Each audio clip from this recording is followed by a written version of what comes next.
The first time my daughter-in-law made me feel small, it was over something as simple as a cup of coffee. Large, she had asked the barista, glancing at me with a tight smile. Or is that too much? I remember laughing it off. I had raised 3 children on a teacher's salary. Too much wasn't in my vocabulary, but I understood what she meant. Vanessa had grown up differently than we had. Her father owned car dealerships across the state. Her mother wore diamonds to the grocery store. When she married my son Daniel, I told myself love was enough to bridge the gap. I was wrong. The dinner where everything changed happened on a Thursday evening in late spring. Daniel had invited the whole family to celebrate his promotion. It was a big one, regional director at just 34. I was proud in the quiet way mothers are. I didn't need to post it on social media or toast it with champagne. I just wanted to sit across from him and see that smile he'd had since he was a boy. The restaurant Vanessa chose was the kind with velvet chairs and servers who whispered. The lighting was dim enough to forgive wrinkles, though not dim enough to hide judgment. When I arrived, they were already seated. Vanessa stood and kissed the air near my cheek. "Oh good, you found it. Parking can be tricky here." "I managed," I said, smoothing the sleeves of my modest navy dress. It wasn't designer, but it was pressed and clean. Daniel hugged me tightly. "Mom, you look great." That was enough to steady me. Dinner started pleasantly. Wine was poured. Vanessa ordered without looking at prices. So did her parents when they arrived, Mr. and Mrs. Carter, all polished smiles and quiet appraisal. I ordered grilled chicken and water with lemon. Vanessa noticed, of course she did. "You're not getting wine?" she asked lightly. "I'm fine, sweetheart." She tilted her head. "Well, don't stress, she's not on us." The words were soft, playful even. But the table went quiet for a second too long. Daniel frowned. "Vanessa." She laughed. "I'm kidding, relax, I just meant everyone ordering what they want."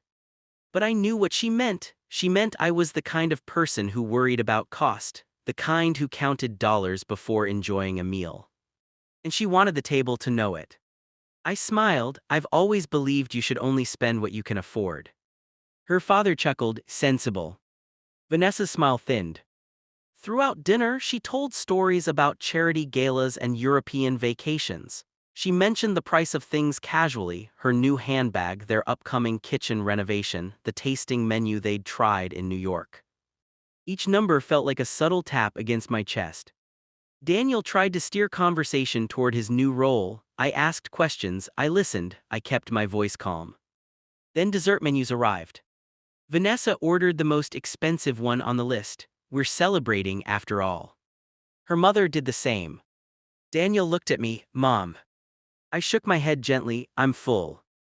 Vanessa leaned back in her chair. "See, that's what I mean, she always says she's full." It was meant as a joke, but jokes reveal truth. The check came on a small silver tray. The waiter placed it discreetly near Daniel. Vanessa reached for it first. "I've got it," she said brightly. "Our treat, we invited everyone." I opened my purse. "Let me at least contribute." She waved a manicured hand. "Don't stress, you're not on us." Again. This time no one laughed. She opened the folder and glanced at the total. I watched her expression change. The color drained from her face, her confident posture stiffened. "What?" Daniel asked. She turned the receipt slightly away from him, but it was too late. He saw it. "That can't be right," she muttered. Her father leaned in. "What's the damage?" Vanessa swallowed. It's nearly $3,000. Her mother blinked. $3,000. The table was silent except for the faint clink of cutlery from other diners. Daniel reached for the check, his eyebrows rose. "You added the reserve wine pairing." "You said we were celebrating," she snapped quietly. "Yes, but..." "And the tasting supplements," her father added after peering closer. "And 2 extra seafood towers." Vanessa's voice lowered. "I thought it would be covered." "Covered by what?" Daniel asked. She hesitated. "And that's when it came out. I assumed you used the bonus." Daniel's promotion bonus.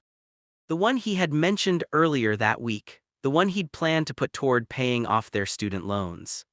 He leaned back slowly. "Vanessa, that bonus hasn't even cleared yet." Her fingers tightened around the edge of the folder. "Well, you said it was generous." "It is," he replied evenly, "but not drop $3,000 on dinner generous." Her parents exchanged a glance. The waiter hovered politely nearby. Vanessa looked at Daniel, then at the check, then at me. For the first time all evening, she looked uncertain. "Just put it on the card," her mother whispered. Vanessa's jaw tightened. "It'll max it." The words were barely audible. But I heard them. Daniel heard them. Her father cleared his throat. "We can split it." Vanessa stiffened, pride flared in her eyes. "No, we said it was our treat." Silence pressed in around us. I closed my purse. Then I opened it again. I pulled out a slim envelope I had placed there earlier that afternoon. I slid it across the table toward Daniel. "What's this?" he asked softly. "For you," I said. "Congratulations." He opened it carefully. Inside was a check. Not for 3,000. For 10. Vanessa stared. Daniel looked up at me stunned. "Mom." "I've been putting money aside since you were 20, I said quietly. "Little bits, tutoring after school, summer classes. I wasn't sure what it would be for one day, a house, an emergency, something important." My voice didn't shake. I had rehearsed these words in my head for years without knowing it. "I think tonight qualifies." Vanessa's father blinked. "You've had this for a while." Daniel swallowed hard. "You don't have to do this." "I know," I said gently, "but I want to." Vanessa's hands were still wrapped around the check folder. She looked at me differently now, not with pity, not with superiority. With confusion. "You said you always spend what you can afford," she murmured. "I do." She glanced at the envelope. "Then how?"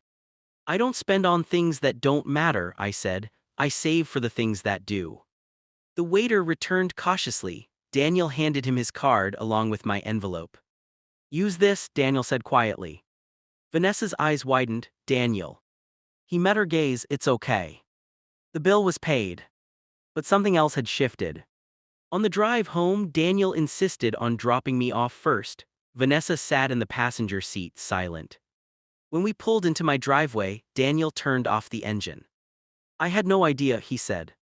"You weren't supposed to." He gripped the steering wheel. "She didn't mean to embarrass you." "I know."